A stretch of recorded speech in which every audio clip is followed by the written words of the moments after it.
Balik lagi. Sama kita lagi. Nah, kali ini kita udah masuk di segmen 1, teman-teman. Kita masuk di Pustaka Walhi. Nah, Pustaka Walhi itu nanti ada aktivis Walhi tahun 90-an yang akan ngomongin soal civic education. Nanti ada Bang Muhammad Basuki Winoto.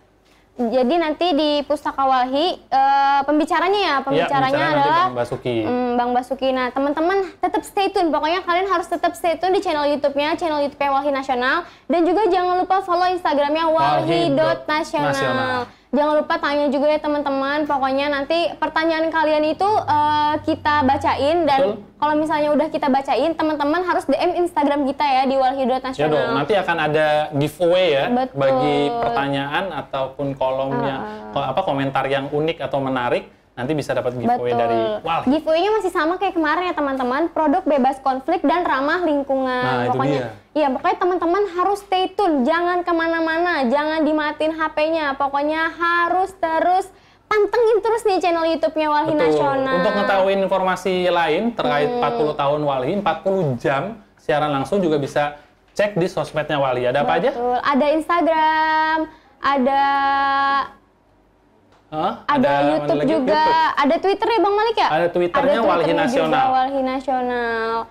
Jadi kalian harus ikutin terus ya. Pokoknya kalian kalau misalnya pun nanti dapat giveaway atau menang kuis, tapi kalian ketahuan nih nggak follow Instagramnya Walhi, ya kuisnya buat saya aja hadiahnya. Betul. Jadi Pustaka Walhi selain ada Mas Basuki, nanti ada Bang Longgena Ginting ya.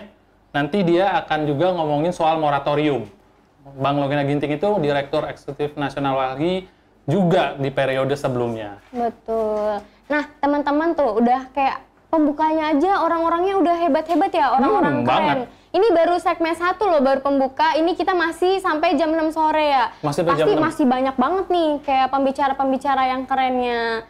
Nah, teman-teman, kalian jangan lupa, sekali lagi aku ingetin, gak bakal bosan-bosan, terus ikutin channel YouTube Walhi Nasional. Jangan lupa di like, di komen, di subscribe, dan di share sebanyak-banyaknya ke teman-temannya kalian. Ya, jadi segmen 1 itu nanti jadi ada Pustaka Walhi, ada Bang Longgena Ginting. Nah, betul. Nah, Bang Longgena Ginting ini termasuk Direktur Eksekutif Nasional Walhi di periode sebelumnya. Jadi nanti dia akan ngomongin soal Walhi juga, terus akan ngomongin soal moratorium juga. Oke, pokoknya teman-teman stay tune terus di channel YouTube-nya Walhi. Jangan lupa apa, Bang? Jangan lupa subscribe, share, dan like ke teman-teman semua. Jadi biar semua teman-teman nonton acara kita hari ini yang pastinya akan menambah wawasan. Siap. See you guys. See you.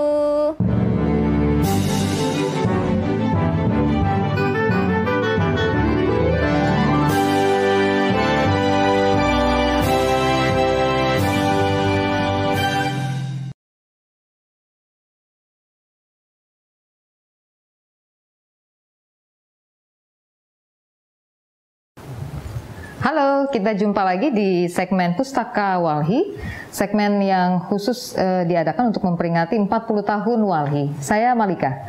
Teman-teman, ada banyak wacana, ide, gagasan terkait lingkungan hidup yang disampaikan Walhi sepanjang 40 tahun kehadirannya di tengah publik. Anda mungkin sudah terbiasa mendengar berbagai istilah, mulai dari jeda tebang, bencana ekologis, ekosida, kejahatan korporasi, dan sebagainya. Nah, istilah-istilah itu kembali kita kupas kali ini, kita bahas, kita mau dengarkan kembali latar belakang mengapa Walhi menggagasnya, apa semangat dan tujuannya. Yang akan kita bahas kali ini adalah moratorium logging atau jeda tebang. Narasumber yang sudah bersama saya saat ini ada Longgena Ginting, Direktur Eksekutif Walhi periode 2002-2005. Bang Ginting, mau minta diceritakan lagi apa yang melatar belakangi Walhi mengkampanyekan moratorium logging atau jeda tebang? Oke, terima kasih Inong. Ya, mungkin kita bisa ingat waktu itu ya, di awal 2000-an, kalau kita konteks tahun awal 2000-an itu kita lihat bahwa itu kan pasca reformasi 98, ya, di mana ketika itu reformasi di satu sisi mendorong sebuah perubahan besar di sistem politik kita di Indonesia, namun juga menyisakan kevakuman besar ya, bukan saja di area politik tetapi juga di hukum. Nah, kita tahu setahun sebelum reformasi 97 juga ada liberalisasi sawit yang juga mendorong ekspansi sawit. Nah, itu semua hal yang tidak terpisahkan. Nah, pasca reformasi kita tahu ilegalitas meningkat, korupsi juga sangat masif, masuk ke semua sektor termasuk kehutanan. Jadi ya akibatnya tidak ada penegakan hukum, korupsi merajalela, artinya hutan menjadi sebagai satu akses yang terbuka bagi siapa saja, dan ketika itu illegal logging mulai dan out of control, merajalela. Bahkan data-data resmi menyebutkan ketika itu hingga 80% kayu dari Indonesia itu ada ilegal. Bisa dibayangkan ya, lebih banyak yang ilegal operasinya daripada yang legal. Menteri Kehutanan saat itu, Pak Nabil Makarim, bahkan mengatakan, ada quote-nya yang sangat terkenal. Dia bilang bahwa kalau kita beli kayu dari Indonesia saat itu, ya, itu berarti kita membantu pencurian kayu atau illegal logging. Jadi ketika itu konteks illegal logging itu adalah realitas di Indonesia. Akibatnya kita tahu penebangan hutan tidak terkontrol, kerusakan hutan masif. Nah, Walhi menyadari itu situasi yang sangat buruk ya. Itu adalah situasi di mana masa kegelapan kehutanan yang paling parah mungkin dalam sejarah kehutanan Indonesia. Nah, Walhi tahu kalau memperbaiki situasi itu tidak bisa secara parsial, tidak bisa tambal sulam, karena ini sebuah sistemnya udah broken, udah rusak ya, nggak jalan. Nah, maka diperlukan perubahan mendasar untuk menghentikan semua kerusakan dan sekaligus membuat perubahan.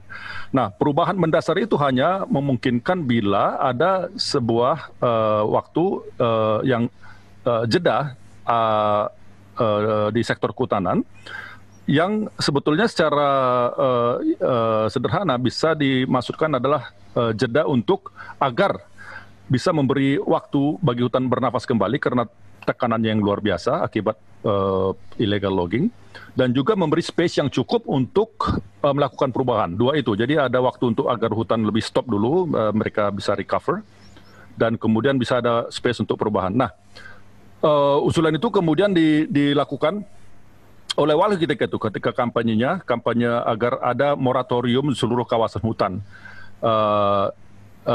yaitu secara maksudnya moratorium yang kita dorong kedua adalah agar satu, ada jeda tebang, tidak boleh ada penebangan di seluruh kawasan hutan. Ketika itu kita bicara di seluruh kawasan hutan. Kemudian ada jeda izin, tidak ada lagi izin baru. Jadi setelah tidak ada penebangan, tidak ada izin, maka aktivitas semacam itu dihentikan dulu, maka dilakukan perubahan mendasar, ada review izin misalnya, ada pengurangan kapasitas terpasang industri dan sebagainya. Itu usulan-usulan Walhi ketika itu. Nah, itu yang dilakukan Walhi ketika itu. Kita belajar dari misalnya negara dari tetangga PNG yang memang waktu itu melakukan moratorium tebang sehingga tidak ada penebangan baru, kecuali waktu di PNG konteksnya hanya boleh penebangan di kawasan hutan tertentu ya. Juga ada di Cina yang memang moratorium di seluruh kawasan hutan di Cina. Jadi kita lihat sebetulnya ada pengalaman di tempat lain yang mungkin bisa kita pakai agar ada space untuk kita perubahan. Nah itu bagaimana dulu Walhi memulai, no? Over to you. Jadi setelah ini dilemparkan Walhi, gagasan ini pada tahun 2000, berapa lama butuh waktu kemudian sampai gagasan ini diadopsi dalam kebijakan pemerintah sih itu? Dan apakah sudah sesuai dengan tujuan Walhi melemparkan ini pada awalnya? Makasih, Nong. Ya, jadi waktu itu kampanye hutan adalah kampanye prioritas Walhi. Memang udah prioritas Walhi ya. Jadi ketika itu yang kita lakukan adalah misalnya kampanye sawit atau kampanye kebakaran hutan. Lalu kita tahu kita shift gear ya, ganti persneling, ganti gigi untuk masuk ke dan memfokuskan isu kampanye moratorium hutan. Jadi kita fokus kepada soal ilegalitas dan korupsi dan konsesi dan sebagainya, fokus kepada sektor kehutanan, jantung sektor kehutanan, yaitu bagaimana kapasitas industri dan sebagainya. Nah, kita tidak jadi kampanye tidak terpisah, kampanye illegal logging dan kampanye moratorium logging, karena masalahnya adalah illegal logging yang masif, dan kita tahu yang kita mau atasin adalah illegal loggingnya, penebangan yang tidak terkontrol tersebut, dengan melakukan perubahan melalui moratorium logging kan gitu. Jadi kita mulai kampanye di daerah juga seperti di Sumatera Utara, di Aceh. Kita mendorong pemerintah daerah. Kita tahu waktu itu perubahan mungkin agak terlalu sulit kalau mengharap pemerintah pusat karena udah hopeless ya. Zaman reformasi kita tahu kan juga zaman di mana daerah-daerah lebih banyak mulai memiliki power juga. Jadi kita mulai fokus ke daerah-daerah. Nah, ide tersebut banyak diterima di daerah sebetulnya. Misalnya pemerintah Aceh ketika itu melakukan moratorium logging itu sebuah yang terobosan luar biasa misalnya. Jadi kita tahu itu dan mulai dari sejak itu kita lakukan masif di seluruh Indonesia 4 sampai 5 tahun kemudian dan juga mulai bicara tentang kebijakan-kebijakan perubahan kebijakan dan juga mulai melakukan kampanye yang luas baik bahkan sampai internasional dan juga nasional bersama teman-teman jaringan lain gitu. Nah, itu jadi kelihatannya ini justru diterima di tingkat daerah-daerah dulu ya, baru kayak pemerintah pusat ngeh bahwa ini tuh penting, kemudian diakomodir istilah moratoriumnya juga, dan ada kebijakan yang lahir. Ini pemerintah terlalu takut atau gimana ya? Itu kan memberi sebetulnya harapan ya bahwa ini bisa dilaksanakan kan, karena begini ya, situasinya kan udah parah sekali, udah bleeding ya. Jadi kalaupun diteruskan kebijakan kehutanan dengan situasi seperti itu, negara juga akan rugi besar-besaran. Jadi sebetulnya itu pemerintah atau negara sebetulnya tidak punya banyak pilihan. Jadi memang Aceh ketika itu tahu betul untuk menghentikan penebangan liar di Aceh itu memang hanya dilakukan moratorium.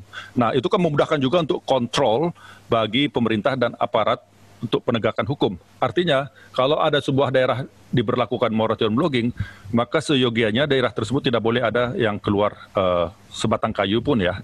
Nah, artinya kalau ada itu berarti ilegal. Jadi gampang untuk kalau tidak ada moratorium itu kan mudah sekali. Misalnya ada pencucian kayu, timber laundering.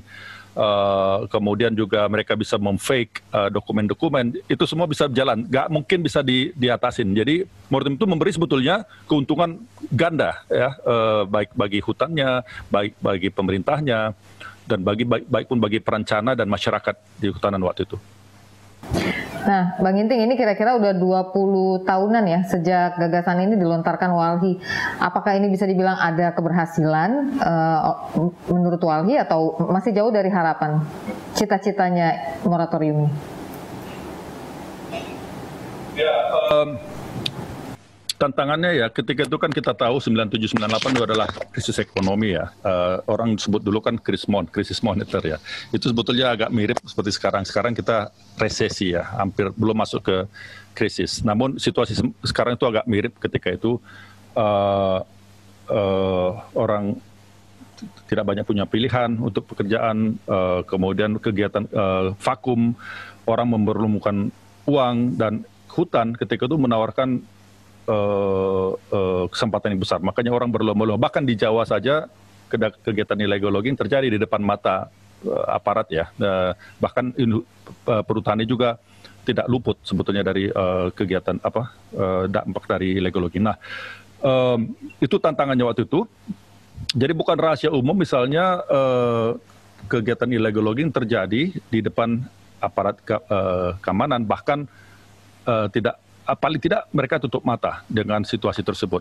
Kayu kan bukan barang yang kecil ya, gelondongan kayu itu sangat kasat mata. Itu bisa lalu lalang misalnya di sebuah sungai di Kalimantan, di depan pos-pos polisi. Nah, itu jadi korupsinya memang sudah masif. Itu tantangan ketika itu, sulit sekali meyakinkan pemerintah untuk ini satu-satunya jalan, nggak banyak pilihan jalan. Tapi untungnya melihat situasi seperti itu bisa diterima idenya ya, meskipun yang kita tahu sekarang moratorium yang kita kenal seperti sekarang itu tidak 100% seperti gagasan Walhi ketika itu, yaitu moratorium di seluruh kawasan hutan. Tapi moratorium yang kita kenal sekarang adalah moratorium di beberapa kawasan yang ditentukan. Itu not bad gitu ya, tapi sebetulnya kita tahu belakangan itu tidak cukup. Moratorium itu harus parameternya lebih jelas. Mengurangin penebangan hutan, mengurangin kerusakan hutan dan sebagainya. Nah, parameter-parameter itu yang nggak bisa kita pakai sekarang untuk melihat apakah ini sebuah sudah cukup berhasil dijalankan. Tapi sebagai gagasan itu kita tahu sudah berhasil mengerem kerusakan hutan yang masif ketika itu, memudahkan juga untuk mengecek izin-izin baru, dan gagasan itu sudah diterima sebagai sebuah